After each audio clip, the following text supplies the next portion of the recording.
Hi there, and welcome to another episode of In the Garden Shop with Michael Toolson. Today we're working with rosemary, and it's an example of how to make stem cuttings in two various ways. One I've got here, smaller clippings I took right off the plant. I dipped them into a rooting hormone, put them directly into the soil, watered them in, and you can see they're slow growing here, but they are a smaller clipping, and as I recommend if you're going to use that approach, to use a smaller piece of the plant material into this pot. Slower process, but we're going to get more starts this way. Here's one great example. I'm going to show you how to get to there. The other approach is taking clippings, soaking them in water, refreshing the water over a couple weeks, letting them grow some roots out, and then planting them directly into the soil. So we have a bunch of nice starts. Down the road I'll take these out, give them out to friends, put them in flower pots for the business or whatever, but a great way to start a bunch of the same kind of flowers in this pot. And I'm going to put them on the shelf here, along with the lettuce that we planted in a previous episode. And look how nicely it's coming up here. This was the original plant that I took the rosemary off of. It was very tall before, and now it's going to broaden out next year. So here we go. Here is the planted stem cutting that was put into water. I've just recently planted these this morning. I put a little stake in there. What I'm going to do, take these out. This is similar to the process that I did before with the smaller plants when it comes to adding the rooting hormone.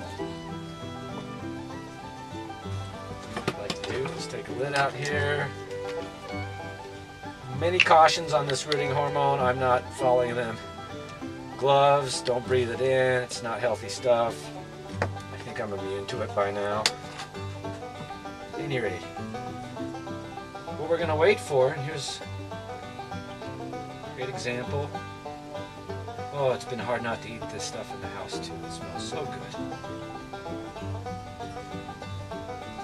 We'd look for a little bit more. These other ones had more roots on them, but we're starting to shoot out roots here. And that's a great time to move them into the soil. If they're in the house any longer, I'm going to eat them. They're so good. At any rate, here we go. Put a little rooting hormone on here, pinched a finger in there. We want to make sure to not break those roots. Put them in there very gently. Push that dirt down. This is an ARP. ARP is the variety. We're in Zone 5 in Boise, Idaho. You look in your neighbor's yard and your rosemary died, and they've had a plant for 5 years, they've got an ARP. Be careful when you buy it. If you do want one to winter, buy an ARP. A little fresh compost. We'll go into that later. I mean, it's the gardener's dream. Made this over the last 2 years. We'll go into an episode about how to make this. But at any rate, helps. It's nutrient rich, helps aerate. The key ingredient to any good garden, as far as any gardener's concerned. At any rate, we've got that planted in there. We've got our water here. Water this in. It's not on. You get the idea. At any rate, that's another example. These guys were planted this morning. No shock whatsoever. Nice. It's 73 degrees in here.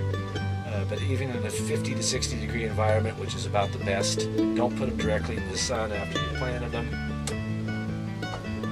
It's very easy. Just be clean is another thing. Sterile with your cuts. Clean your scissors before you do any cuttings. Clean environment, rich soil, and it's easy. And look, give these out. A couple friends who are waiting for those, let me tell you. At any rate, very easy. Till next time. Thanks.